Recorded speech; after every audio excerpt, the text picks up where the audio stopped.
Hi, and welcome back to Grassroots Crypto. And in this video, I'm going to be talking about lending. Lending is upon us, so I wanted to cover all aspects of lending using the latest information in a quick, simple, and easy to follow video, so you'll be armed with all the information for when lending goes live. In this video, we're going to be covering these topics. There's a bit to get through, so let's get into it.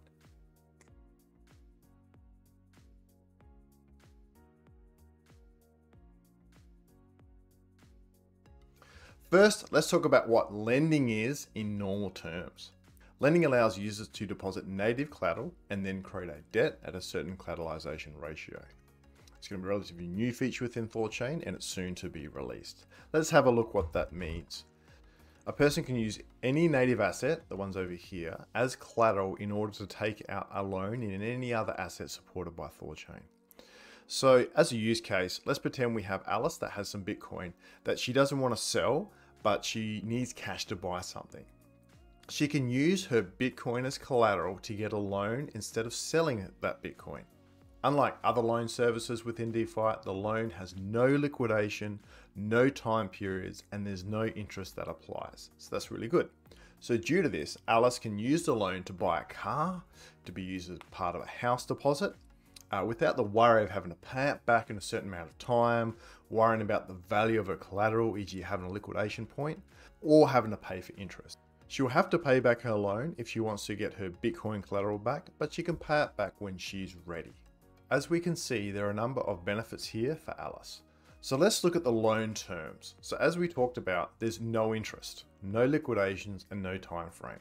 So it doesn't actually matter what happens to the value of your collateral. There's no liquidation point there either. You can always get your collateral back if you repay the loan. There is a minimum loan period that can apply, but nothing's actually been set yet. A loan can be partially paid back, but the collateral won't get sent back to you until it's fully paid back. So you can't get the collateral until you fully repay the loan. Only native assets can be used as collateral. Debt can be taken out in any supported asset within THORChain.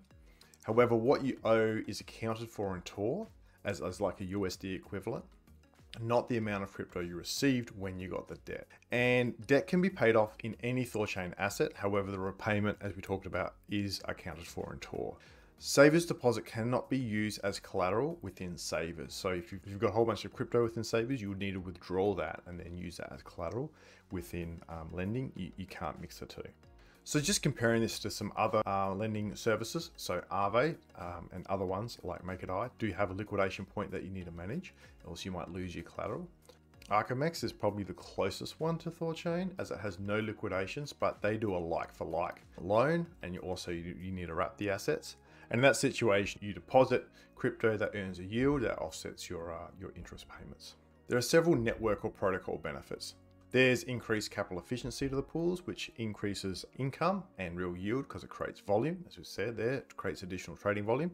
Increases total bonded, which allows THORChain to scale by reducing the supply of Rune. Is designed to increase the price of Rune, and then that allows more capacity for the THORChain network as a whole. And it provides an attractive sink for capital, same as Savers. I've got all this Bitcoin, I don't want to sell it. I can put it into the network, either to earn yield or to use as collateral to get a loan. So let's talk about how lending works. We've got our really simplified overview here. I want to go into a bit more detail. So we have Alice here, she deposits her Bitcoin. That Bitcoin is converted or swapped into a derived asset or derived BTC. And that's a representation of the actual BTC. That is then sent to and recorded within an internal module. That goes through a dynamic collateralization ratio in order to find out how much debt that collateral will enable, you could say. Then we have Tor, which represents the stablecoin. It's based off the 4 stablecoin pools, and that denominates the debt. These two derived assets stay within THORChain, like the circulating supply is always going to be 0 and the market cap's always going to be 0. So they're really for internal accounting purposes only.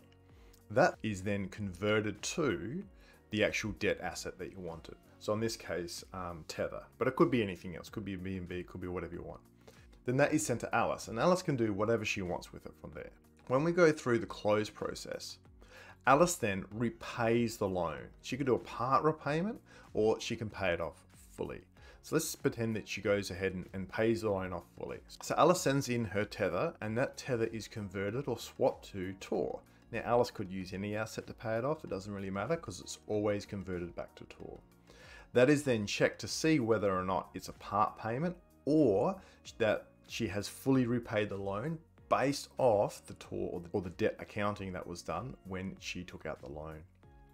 If she fully has paid off the loan, as in she's got enough Tor in order to pay off the loan, then the collateral is released, and it's released back into the derived asset or to derived Bitcoin, and then that is converted or basically swapped back to L1 Bitcoin that then she can get. Just some key points. So obviously the collateral is released only when the loan is fully repaid.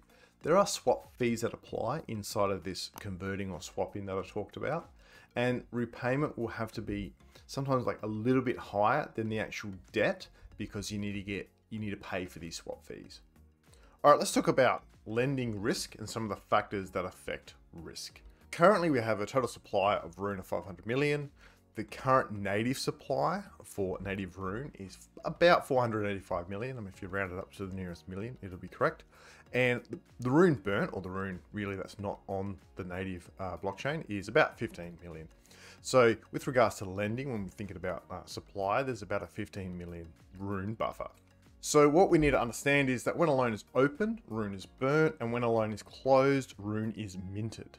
The Rune burnt is not always the same as the Rune minted. It can be more or less.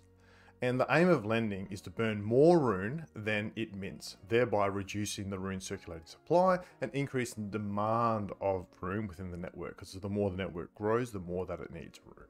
So we're effectively looking to decrease this amount here. However, there's the risk that lending could mint more Rune than what it burns. And this will result in this 15 million buffer being minted down or completely gone, or the reserve losing Rune to close loans because the reserve basically underwrites all the loans, and that's called the circuit breaker here. And that'll be very bad. There are some mitigations in place. One is to limit the amount of collateral that the network can accept. And the second is to reduce the amount of debt that can be taken out when a loan is created. And that's by adjusting the min-max CR settings. And I like to say that controls incentives because obviously if you're not going to get much debt for the given collateral, you may not think it's worth it. And then there's the contingency. So if all the mitigations don't work and we realize this risk, and it looks like that the native supply is going to go over 500 when a loan is closed, then the required Rune to release the collateral is either the Rune that needs to be minted is going to be taken from the reserve and not minted. Loans can be closed, but no more loans can be opened. So that's the circuit breaker, and we shouldn't get anywhere near that. There's 15 million Rune buffer now, and that shouldn't be encroached on at all because of lending. So if that gets down to 14 or 13, there's a lot of warning there, and I'm sure the developers will be taking action and understanding why that's occurred and what needs to change in order to make that work. Just to note, the network here cannot actually exceed 500 million. There are protections enforced already in the network. So the key factors for controlling risk is the lending lever, which controls the amount of collateral that the network can accept, and the collateralisation ratio that controls the amount of debt that can leave. And that obviously influences the minting and the burning in the loan lifecycle. And then the third part is the pools enabled. Not all pools are going to be enabled when lending launches. Obviously, Bitcoin and Ethereum have a different risk profile than other native assets enabled in THORChain that have a much smaller market cap. So let's talk about the lending lever and how it works. So we've got our situation here with our supply. And if the lending lever is set to 33%, we're saying that 33% of the burnt Rune can then be used for collateral in the network as a whole. Specifically 4.95 million Rune, or more specifically, the value of that can be accepted by the network as a whole. So if the price is $1.10, you times that by this number over here, and that's going to give you the dollar value of collateral the network can accept. So once we have this allocation here, this is distributed proportionally to the pools based on the depth. And let's just pretend that only the BTC pool and the Ethereum pool are the only pools activated for lending, and the BTC pool is magically double the depth of the Ethereum pool. If that were the case, then 66% of this allocation would go to the BTC pool and 33% would go to the Ethereum pool. If we do 66% times this number, we get this amount of rune, 3.26 million rune. And then that's the amount of rune, or the value of that rune is the amount of BTC that can be accepted within this pool. And then if we look at Ethereum, it's going to be about half the value over here. So 33% times this value is how, and the value of that in rune is how much value and collateral, how much ether value can be accepted as collateral within this pool. So note that this number here is purely just looking at the rune number. It has no understanding of the price of the assets or the price of rune. It's just very much like the hard cap, if you know what I'm saying there. However, as the collateral value for the limit is based on the rune price, so we're doing this, 4.95 times the rune price, then the actual dollar value of collateral that it can accept will grow and shrink depending on the price of rune. So it can dynamically change just if this number changes without this number or this number changing at all. So this lending lever value of say 33% in my example is extremely important in order to control how much collateral the network can accept. And as a note, with the lending lever set to 33%, if rune goes down by 3 times, all loans can be closed without hitting the circuit breaker. And if you were to go lower, this to go say 20%, that would be more conservative. If this went higher, then that would be a bit more aggressive. Let's have a look at collateralization ratio, and this controls, I like to say, user incentive, or whether or not they're going to actually take out a loan. So first of all, we have a range, and this is the upper amount is going to be the max collateral value. So this is the Bitcoin pool. This is going to be our 3.59 million, which is over here. And then we're going to have 0. So this collateralization ratio moves within this range depending on how many loans are taken out. So if there's 0 loans or no loans are taken out, then it's holding 0 collateral. There's no collateral inside of the pool. If there's heaps of loans out, then this is going to obviously move up. And just say 50% of this amount was held by the pool in collateral, then this would be halfway through the range. And if it was the total amount, then this would be at the very top end of the range. Then in the network, you can set the min and the max for the CR. So if no loans were taken out here and our min CR was set to 500%, then obviously the minimum collateralization ratio we get at 500%. So that's what you get when the loan opens up. Halfway, you would get, halfway of these two ranges, and then all the way to the top, you'd be getting 900% if this was all the way up here. So by changing these two values, you can change how much a person can take out in debt given the same collateral and still moving within this range. So if this was say the minute, 200% and a max of 500%, that dramatically changes how much debt would leave comparative to these two figures. Right, so that's the collateralization ratio. Then I want to put them two together. I want to talk about the lending lever and the max CR here. What's interesting is that as more loans are getting taken out, both of these rise because as loans open, rune is burnt, therefore this number increases, therefore this number increases. However, the more loans are taken out, the more the collateralization ratio moves towards the max CR. So therefore you're going to get less debt out for the more loans that have been taken out. And then as loans get closed, both of them move down. So these move together kind of like in tandem. So as more loans get taken out, there's more room for more loans to get taken out. However, you're getting less debt for the same amount of collateral. So the CR and lending limits are like two sides of the same coin. One is the counterbalance to the other. While the lending lever controls how much collateral can be accepted by the network, the collateralization ratio controls how much debt can be taken out of the network. So this limit or dynamic cap of loans, along with this dynamic collateralization ratio moving up and down, reduces the likelihood of the circuit breaker being hit in comparison to these controls not being here. So now that we know about these two factors, we can know that the lending lever is really important in order to control the amount of collateral that can be accepted by the network, and setting the min and max collateralization ratio is really important by controlling how much debt can be taken out. And the higher the CR, the more amount of price changes is required for it to be an issue. Then obviously is going to be the pools enabled.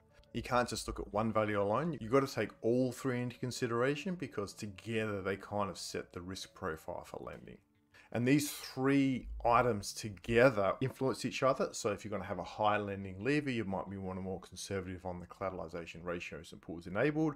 Or if you've got all the pools enabled, you might want to be a bit more conservative on the first two. The exact settings for these values is yet to be announced. That'll be announced soon, and that's what the nodes are going to vote on in order to activate lending. So with all that risk stuff understood, let's go through a detailed walkthrough of lending, and we can map it back to the diagram that I had went through previously. So Alice sends in BTC, which is this part here, and just say she puts in 2 Bitcoin as collateral. That goes through to the BTC pool. That's a normal L1 pool, and that is swapped to Rune. That has swap fees that is sent to the pool, just like normal L1 swaps. Then that Rune is burnt through a V pool. This is a virtual BTC pool for the derived asset in order to mint the Thor.BTC or the derived Bitcoin. And there are fees here as well. And then that fee is in Rune and that is burnt. So that derived asset, that derived BTC, is then sent to the lending module, and that's where it's held. And then that is moved through the dynamic collateralization ratio that we talked about before in order to mint the actual THOR, and this is the debt accounting. So this is this part here. That is then burnt and then minted for Rune. So it's kind of like an equivalent amount of THOR, except you've also got the swap fee here as well, and that is burnt. So it's a near equivalent, not 100%. And then that Rune is sent to the USD pool in order to mint about half of a BTC worth of USDT, depending on what BTC is worth at that point.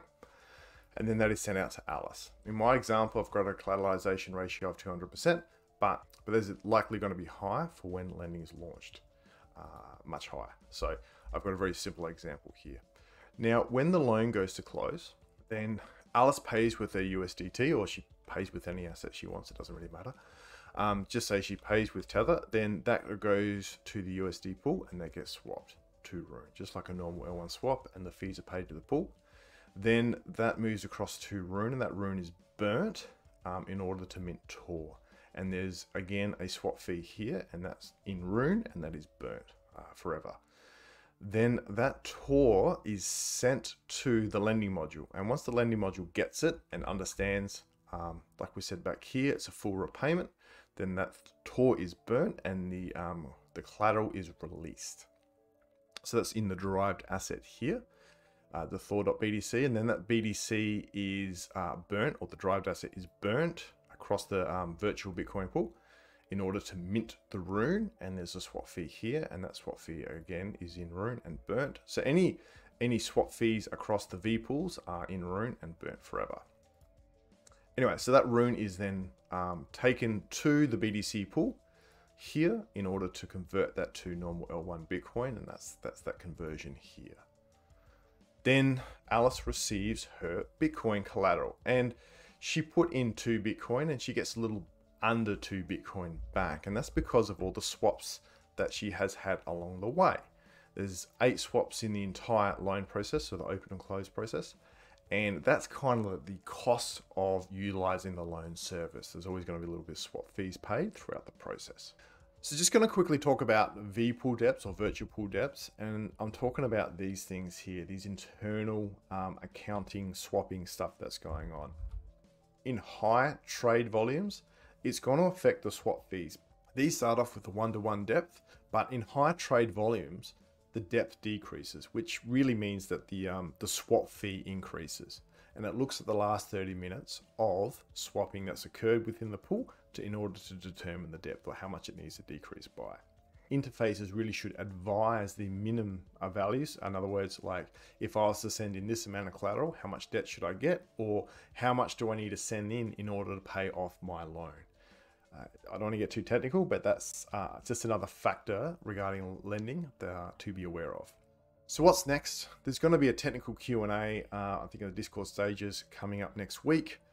There's going to be an ADR release, and an ADR is kind of like a technical specification of lending that is going to have all the details in there, including the timeline, for nodes to vote on. And that's where it's got all the information that I'm looking for is going to be. Then the nodes will have a vote of whether or not they want to activate lending with all the actual network values specified in the ADR, Then there's going to be a soft launch, which is kind of like just a no fuss launch. Let's see how it goes in a very conservative manner, so it's without all the hype. And then there'll be like a hard launch, a big launch where there is all the hype. There's a tweet here that breaks it down a bit more. You can read about it there. Thanks for watching. I hope this has helped you increase your knowledge around lending. If you have any questions or comments or parts that didn't cover, put them in the comment section below. If you like what you've seen, don't forget to like and subscribe and share it with other people that are interested in seeing this content. Until next time, thanks, bye.